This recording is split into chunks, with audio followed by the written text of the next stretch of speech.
வணக்கம். இது நம்ம கிச்சனில் நம்ம என்ன பண்ண போகிறோம்னா பஞ்சாப் கோதுமையில் எடை பண்ண போகிறோம். இது பாருங்க, பஞ்சாப் கோதுமை. நான் சொல்கிற சம்பா ரவை கிடையாது, பஞ்சாப் கோதுமை. இந்த ரேஷனில் எல்லாம் போடுறான் இல்லையா, அது கிடச்சதுன்னா யார் கிடச்சாலும் வாங்கி யூஸ் பண்ணுங்க, வேஸ்ட் பண்ணாதீங்க, வாங்காம விடாதீங்க. இதுமாரி பண்ணலாம் அப்படிங்கிறத காட்டுறதுக்கு தான் நான் இப்போ இந்த வீடியோ எடுக்கிறேன். இப்போ இது சாஃப்டாக ரொம்ப நல்லா இருக்கும். மொறுன்னு வேணும் அப்படின்னா கொஞ்சம் அரிசி கூட சேர்த்துக்கணும்.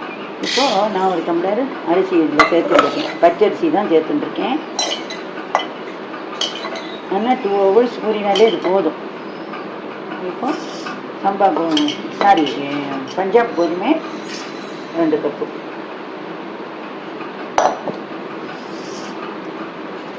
இது தனியாக ஊற வச்சுக்கணும். பருப்பை தனியாக நம்ம எல்லாத்தையும் களைஞ்சிட்டு எண்ணெய் ஊற வச்சுக்கணும். இப்போது இது 1/2 டம்ளர். எந்த கப்பு எடுத்துட்டோமோ அதில் எடுத்துக்கணும். இது 1/4 டம்ளருக்கும் கொஞ்சம் மேலே. அதுக்கப்புறம் இந்த பாருங்க, 1 டீஸ்பூன் அளவுக்கு 1 டேபிள் ஸ்பூன் அளவுக்கு உளுத்தம்பருப்பு, முழு உளுத்தம்பருப்பு, 1 டேபிள் ஸ்பூன் அளவுக்கு பயத்தம்பருப்பு. ஸோ இந்த 4 பருப்பும் சேர்ந்து 1 கப்பு. இது தனியாக ஊற வச்சுக்கணும். ஏன்னா இதனுடைய அரைக்கிற பக்குவம் வேறு, இது அரைக்கிற பக்குவம் வேறு. நான் அரைக்கும்போது எப்படி என்னங்கிறத உங்களுக்கு காட்டுறேன். அதுக்கப்புறம் இந்தமாரி 3 நீட்ட மிளகாய் இதுமாரி நல்லா ஊற வச்சுன்னுடுங்க. அப்புறமா அதெல்லாம் நல்லா ஊறி களைஞ்சிட்டு நல்லா முழுகிற அளவுக்கு ஜலம் விட்டு 2 hours ஊறணும். ஊறினதுக்கு அப்புறமா நான் இதை அரைச்சிட்டு எப்படி என்னங்கிறத உங்களுக்கு காட்டுறேன்.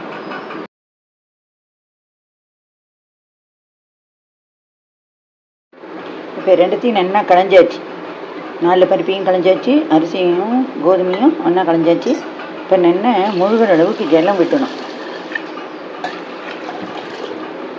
அவ்வளோதான். இது இப்போ நல்லா ஊறணும். இந்த மிளகாவத்தில் கோதுமையோடையும் அரிசியும் ஊறுறது பற்றில இதோட போட்டு நடுங்க. இது தனியாக இது ஊறட்டும். இதை நல்லா 3/4 பதத்துக்கு அரைக்கணும். இது அரைப்பதங்கிறது நான் என்ன சொல்கிறேன், ஒன்றும் கொத்தலுமா. இது நல்லா ஊறி அரைச்ச விட்டு காட்டுறேன்.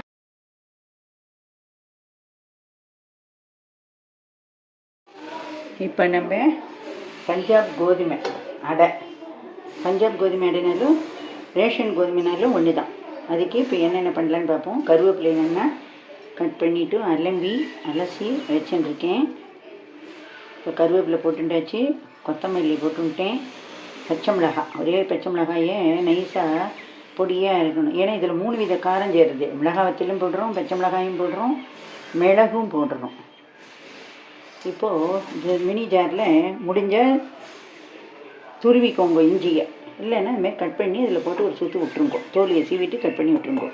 ஜீரகம், மிளகு 1 3/4 டேபிள் ஸ்பூன் அளவு, தனியா 1 டேபிள் ஸ்பூன், ஜீரகம் 1 டேபிள் ஸ்பூன், இஞ்சி, இது 4ஐயும் நம்ம ஒரு கோர்ஸாக அரைச்சிக்கணும். அதுக்கு முன்னாடி வெங்காயம், என்ன தாராளமாக வெங்காயத்தை போடுங்க. வெங்காயத்தை போட்டுருங்க.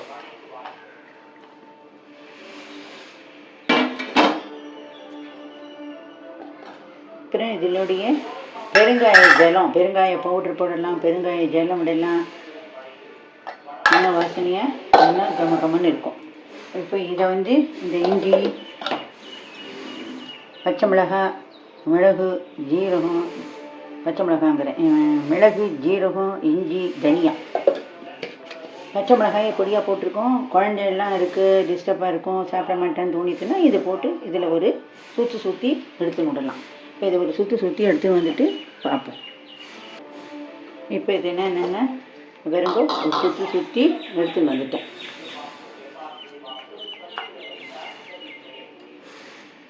ரொம்ப கோர்ஸாலாம் இருக்கணுங்கிறது கிடையாது, ரொம்ப நைஸாக இருக்கணுங்கிறதும் கிடையாது, ஓரளவுக்கு. ஏன்னா இந்த ரொம்ப சின்ன குழந்தைகள்லாம் வாயில் தட்டிவிட்டால் சாப்பிடாது. இந்த தனியாலாம் அதுகளுக்கு பிடிக்காது, மிளகெல்லாம். அதுக்காகத்தான் நம்ம போட்டுக்கிறோம். இந்த பாருங்க, இந்தமாரி இது எல்லாத்தையும் போட்டுடணும். இப்போது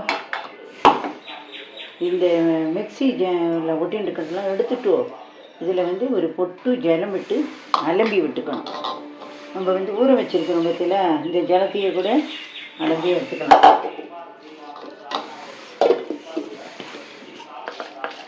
நமக்கு அரைக்கிறதுக்கு தேவைப்படும். அதனால் பெரிய ஜாரில் விட்டுன்னு விடலாம்.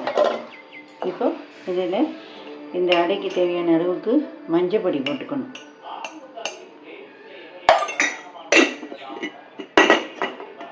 தேவையான எல்லாம் போட்டாச்சு. இப்போ கல் உப்பு போட்டு அரைச்சி விடணும். சால்ட்டும் போடலாம், இல்லை கல் உப்பு என்னென்னா பவுட்ரு பண்ணி வச்சுருந்தேன்னா அப்படியும் போட்டுக்கலாம். இப்போ நான் வந்து இது வருங்க தோரம் பருப்பு, கடலைப்பருப்பு, உளுத்தம்பருப்பு, பைத்தம்பருப்பு நம்ம எல்லாம் ஊற வச்சோம் இல்லையா, இதெல்லாம் போட்டு ஃபஸ்ட்டு இதை தனியாக அரைச்சின்னு விடும். இதை வந்து ஒரு கோர்ஸாக அரைச்சின்னு விட்டு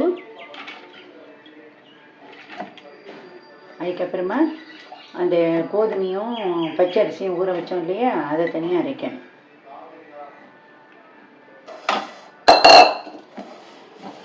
இப்போ இதே இந்த பருப்பு வெறுப்பு இது எல்லாத்தையும் ஒரு கோர்ஸ் பேஸ்ட்டாக அரைச்சி வந்துடலாம். இப்போ நான் வந்து இந்த 4 பருப்பும் நல்லா அரைச்சிட்டேன். கோர்ஸ் பேஸ்ட்டாக அரைச்சாச்சு.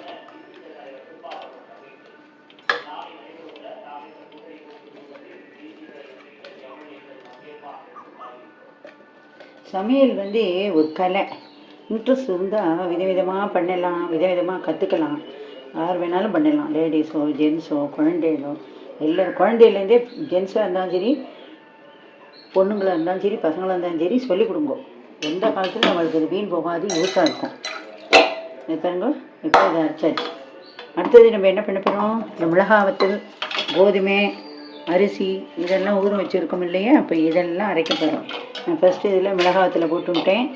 வந்து இன்னொரு டிப்ஸ் என்னென்னு கேட்டீங்கன்னா, இந்த கோதுமையை வந்து ஊற வைக்கணுங்கிறது கூட கிடையாது. அரிசியை ஊற வைக்கலாம், பருப்பை ஊற வைக்கலாம். இந்த கோதுமையை வந்து ஒரு அப்படியே ஊற வைக்காமே நல்லா சுத்தம் பண்ணி க்ளீன் பண்ணி நல்லா அலம்பிட்டு நல்லா புடச்சி கிடச்சி அலம்பிட்டு ஒரு கோர்ஸாக அரைச்சி விடலாம். ஆனால் அரைப்பட்டு வரும். இப்போ இதை அரைச்சி எடுத்துன்னு வந்துட்டு காட்டுறேன். இப்போ நம்ம என்னென்ன 3 ட்ரிப்பாக இதை போட்டு நான் அரைச்சி எடுத்துட்டுருக்கேன். இப்போ நல்லா கருங்கல் இதுமாரி இருக்குது, நல்ல மாவு கட்டியாக இருக்குது. அதனால நான் இவ்வளோ ஜலம் விட்டுக்கிறேன். தேவைன்னா இன்னும் கூட ஜலம் விட்டுக்கலாம். எடுத்து விடுற பக்குவத்தில் இருக்கணும். நான் மிக்ஸி ஜாரை அலம்பி விட்டுருக்கேன். இப்போ இதுக்கு போட வேண்டியது எல்லாம் போட்டாச்சு. இதே வந்து என்னென்ன கோர்ஸாக அரைச்சின்ட்டுன்னா வாக்க வேண்டியதுதான். எல்லாம் என்னாச்சு. இதுக்கு இன்னும் கொஞ்சம் ஜலம் தேவைப்படும். ஏன்னா எவ்வளோ கெட்டியாக இருக்குது பற்றியில கல் மாரி மாவு. இந்த பதத்தில் வந்து நம்ம அடை வந்து வாக்க முடியாது. இன்னொன்று வந்து இன்னொரு டிப்ஸு சொல்கிறேன். தேங்காய் போடணும், தேங்காய் எண்ணெயில் வருங்க அடை. 2வது தேங்காய் போடணும் அப்படின்னு விருப்பப்படுறவன் தேங்காயை துருவி போடலாம், பல்ல நறுக்கி போடலாம், எப்படி வேணாலும் போட்டுக்கலாம். சரி, நம்ம கொஞ்சம் வெஜிடபிள் இதில் சேர்க்கலாம், குழந்தையெல்லாம் சாப்பிட மாட்டேங்கிறது அப்படின்னு நினைக்கிறவா கேரட் துருவி போடலாம், பீட்ரூட் துருவி போடலாம், முட்டைக்கோஸ் போடலாம், வாழைப்பூ போடலாம், கீரை போடலாம், முருங்கைக்கீரை போடலாம். இந்தமாரி இதெல்லாம் போட்டு நம்ம அடையை வந்து ரொம்ப ரிச்னஸாக வாக்கலாம். நான் இன்றைக்கி இந்த இதோடு சரி இந்தமாரி தான் வாக்க போகிறேன். இதில் வேறு எதுவும் நான் சேர்க்க போகிறது கிடையாது.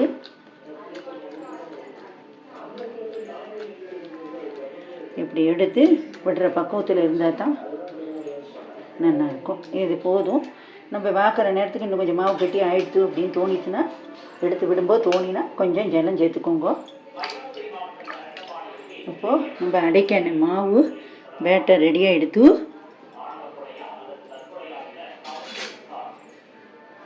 இந்த இப்படி எடுத்து பார்க்கணும். இப்படி எடுத்து பார்க்கும்போதே தெரியறது இன்னும் கொஞ்சம் ஜலம் வேணும்னு தெரியறது. நான் வந்து நல்லா ஒரு கரண்டி ஜலம் விட்டுக்கிறேன். டிஃப்ரெண்ட் டேஸ்ட்டில் டிஃப்ரெண்ட் டைப்பில் நல்லாயிருக்கும். ஒரு நாள் இந்தமாரியும் நீங்கள் பண்ணி பாருங்க. நான் பண்ணுற ரெசிபீஸ்லாம் உங்களுக்கு பிடிச்சிருந்ததுன்னா எனக்கு சப்ஸ்கிரைப் பண்ணுங்க, ஷேர் பண்ணுங்க. இது இப்படியே இருக்கட்டும். அப்புறம் கொஞ்சம் ஒரு 10 நிமிஷம் கழித்து அடை பார்க்க ஆரம்பிக்கலாம்.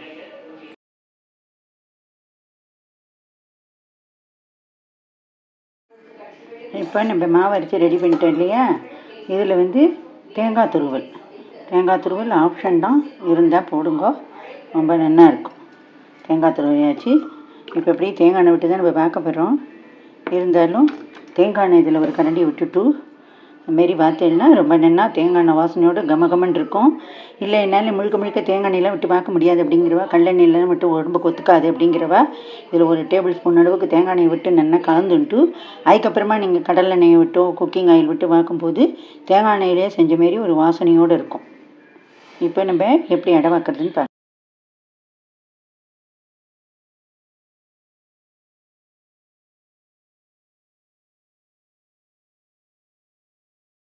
இப்போ நம்ம கல் காஞ்சி எடுத்து அடை வைக்கலாம்.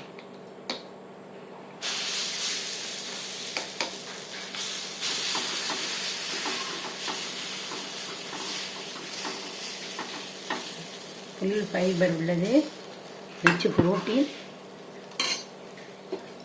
டிஃப்ரெண்ட் டேஸ்ட்டில் இருக்கும். நீங்களும் இதுமாரி பார்த்து பாருங்க.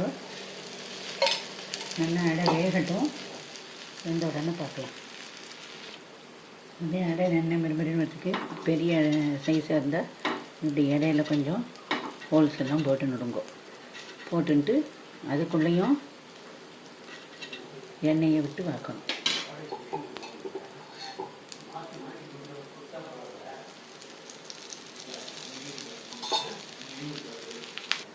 இப்போ அடைய என்னென்னா திருப்பி போடலாம். வெந்துட்டுனா ஜம்முன்னு வச்சு பாருங்க. இதே உங்களுக்கு நல்லா மறுமுறைன்னு வேணும்னு தோணிச்சுன்னா கோதுமையை குறைச்சுண்டு அரிசியை போடுங்க. அது என்ன அளவு அப்படின்னா ஈக்குவல் போர்ஷன்லேயும் போடலாம். இல்லைன்னா 2 அரிசி பச்சை அரிசி 1 கப்பு கோதுமை போடலாம். இல்லை 1 கப் பச்சை அரிசி 1 கப் புழுங்கரிசி 1 கப் கோதுமை, இந்த மெஷர்மெண்ட்டில் போடலாம். நல்லா வெந்து வரட்டும் பார்க்கலாம். இப்போ நம்மளோட அடை நல்லா ஜம்முன்னு வெந்துட்டு இதெல்லாம் இந்தமாரி எடுக்கணும்.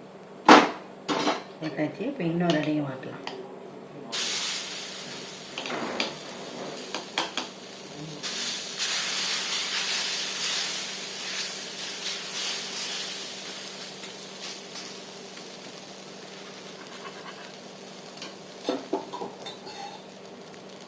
மாரி சுற்றி நல்லா எண்ணெய் விட்டு முருகலாக அடிங்க.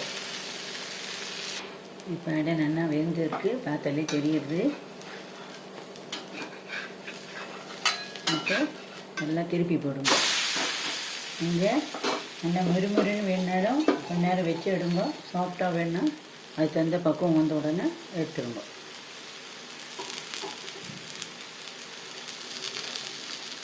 வெந்து வரட்டும் பார்க்கலாம். இப்போ நம்மளோட இந்த அடையும் வெந்துடுத்து. இது நல்லா முருகலாக விட்டு எடுங்க.